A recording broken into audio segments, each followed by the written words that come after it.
Every tiny sound of your ears.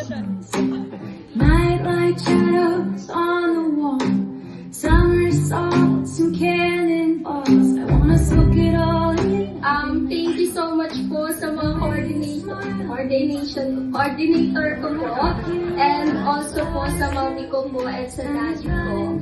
And yeah, tomorrow po, 18 years old na ako, and hopefully po mag-enjoy po kayo lahat. Bye! Someday you'll be a princess. You will always be my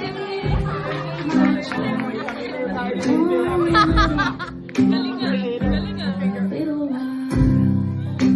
Papasalamat po ako sa Panginoon at na-agad po namin ito. Birthday na ako. Napasalamat din po ako sa Francisco. Will you reach for me when you get hurt? How you twist your head?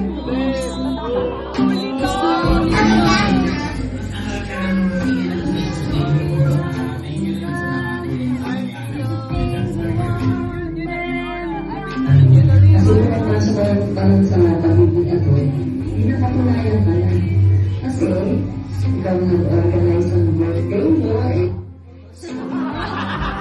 Bakit? You will always be my child. Oh, my little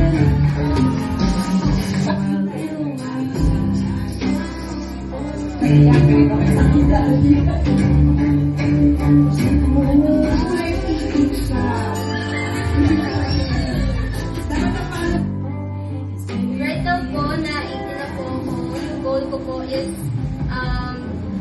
wala pa po right now. Ang pangarap ko po right now is, maging, unemployed. Hindi, joke lang po. Gusto ko po maging isang business owner and magkaroon po ng sarili ko po mansion and Saan mo yung lahat ng gusto mo? Gawin mo lahat ng kung saan ka mag-finish sa gagawin mo. O saan ka na?